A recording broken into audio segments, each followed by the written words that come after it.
Shares of Costco are slipping and sliding about 15.5% over the past month as you've had shares pull back from their recent all-time highs. The question is, can you come in here and buy this dip, or perhaps do you wait a little bit longer and hold off for a deeper pullback? We'll answer that question as it relates to their Q2 results, which came out last week. We also will talk a little bit about the all-important tariffs, as that impacts a name like Costco quite significantly. We'll take a look at the financials, and when we jump over to the technicals, this company is posting some red candles you haven't seen shown up on the chart in a long time. We'll analyze it from a technical perspective, make some sense of this chart, highlight some levels where you can step in and be a buyer. Hey guys, hope you're doing well out there. One of my favorite companies to shop at, but also one of my favorite companies to analyze, and that is Costco Wholesale Corporation. Again, shares sliding about 15.5% over the past month. Year to date, you're essentially flat, but if you stretch it out over a longer period of time, you're still up 23% on a year basis.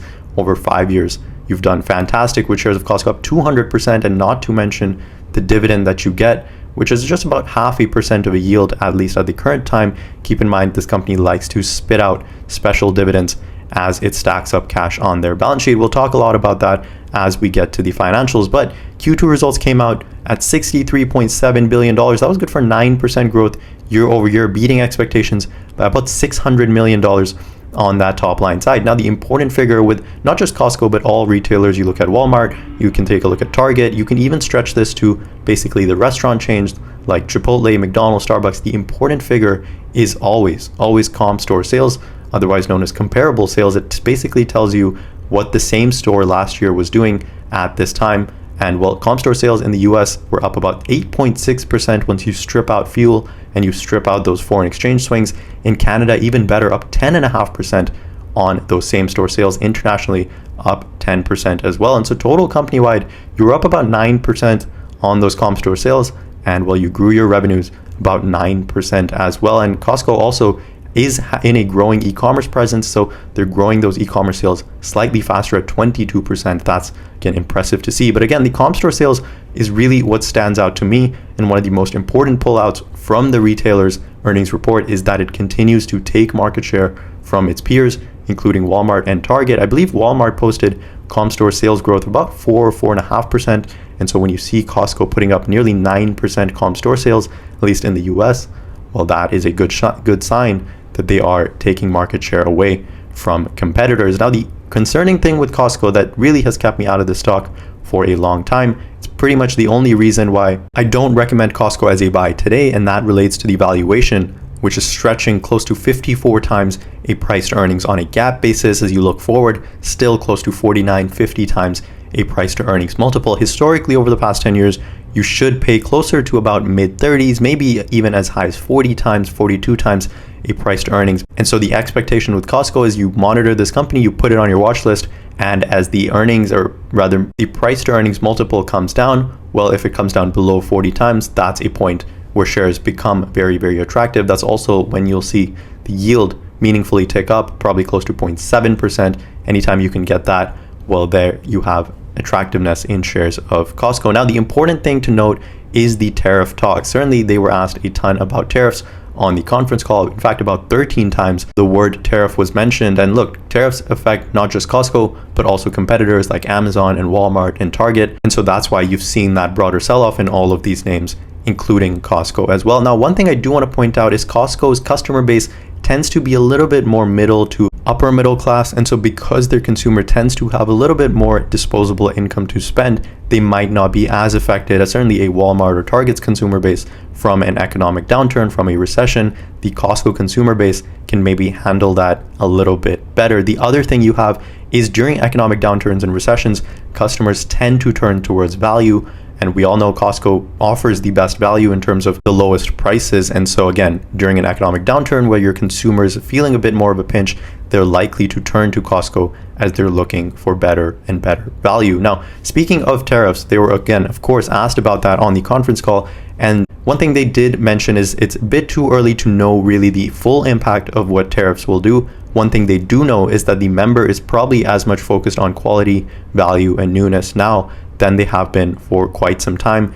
The consumer base is still showing willingness to spend, but they are being very choiceful on where they're spending those dollars. They'll likely continue to be even more choiceful as the impact of maybe some inflation returns and the potential impact of tariffs flow through as well. And so again, that speaks to the fact that maybe Costco's consumer base will get a little bit more selective in where they're shopping and what they're shopping for. And well, if Costco is able to keep those prices low for their consumers and they're able to manage their supply chain relations, well, then consumers will continue to shop at Costco. That's what they said on the conference call. The fact that they're looking and talking to different suppliers. They also have really good relations generally with their suppliers. And so I believe they can manage a tariff war much, much better than maybe a Walmart and Target certainly can. The other thing you get, and the other reason why you actually love Costco, is because they pay their employees well. They tend to pay their employees, in fact, better than their competitors like Walmart and Target. And they're again raising the hourly wage for their United States and Canada workers now to an average about $30 an hour, and the minimum wage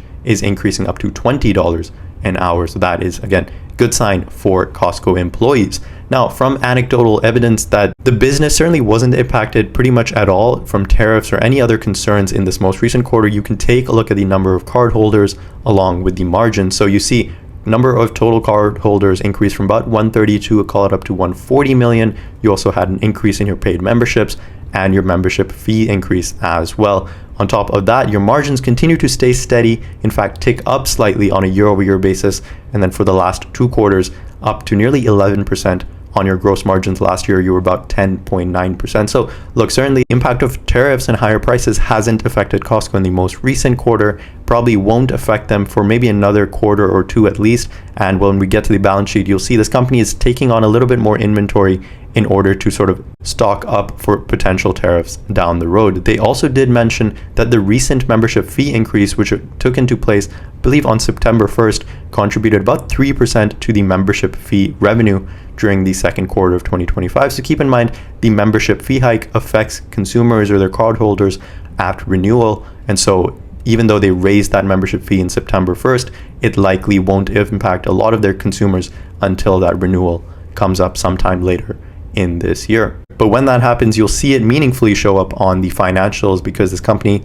likes to generate a lot of their operating profits simply from that membership fees. Now, speaking of the financials, I mean, it's hard to poke a lot of holes in this because it looks absolutely stellar. Your total revenues came in at $63.7 billion. That was up 9% year over year. You also see your membership fees increasing just modestly on a year over year basis. Now, from an operating income perspective, about $2.3 billion of operating income. What I want to point out is nearly half of that comes straight from your membership fees, which again is pretty much profit because they don't have to spend a lot to generate these membership fees.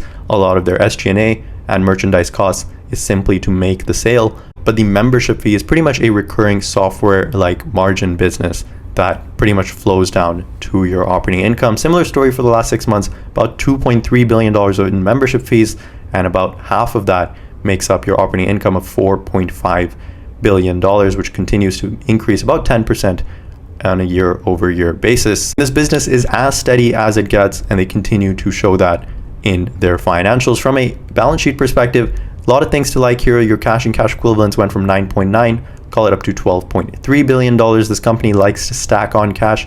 You'll see that when we get to cash flows.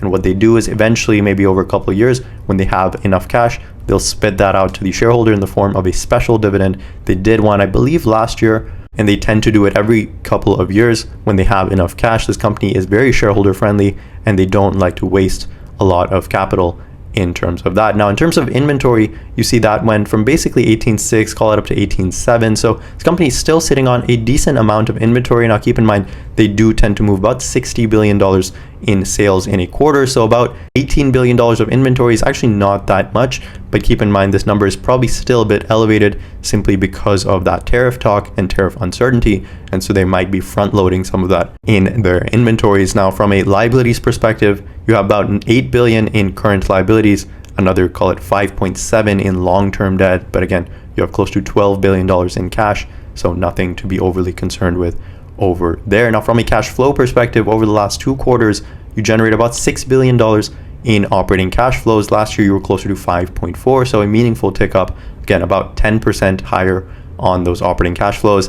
And this company spends about 2.4 billion of that on capex as they look to open new warehouses. They also service existing warehouses and kind of modify and upgrade those. They also have a fair amount of other property, plant, and equipment to invest in. So that leaves you about $3.5 billion of free cash flow. Again, over the last 2 quarters, they put away about 2.5 of that onto their cash pile, and then the rest, they pretty much do a $500 million dividend over the past 6 months, and then another $500 million in share buybacks, which again, you'll get a decent buyback with Costco every now and then, but the way this company likes to return capital is mainly through cash dividends. Last year, over the 6 months, you see nearly $8 billion in dividends were paid out as that special dividend flowed through in the same time last year. So again, from a cash flow perspective, this company is stacking cash on their balance sheet right now. Eventually, you'll get that showing up in your account in the form of a special dividend. Very shareholder friendly type of company. Now, from a technical perspective, like we said, these red candles you haven't seen until really you get back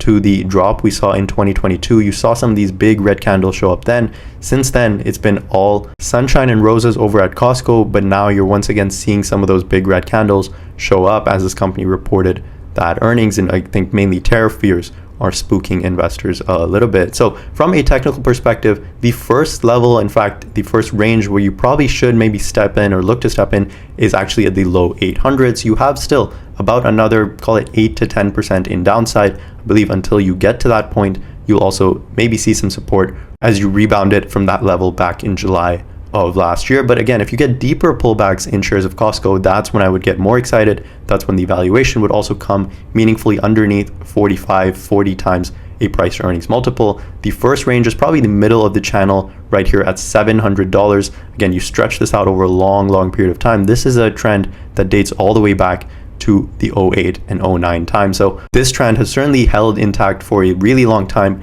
and more recently has just gone parabolic. I would expect meaningful pullbacks in shares of Costco. Again, you get your first chance right here at the top of the range at the $800 range, depending on how fast shares come down.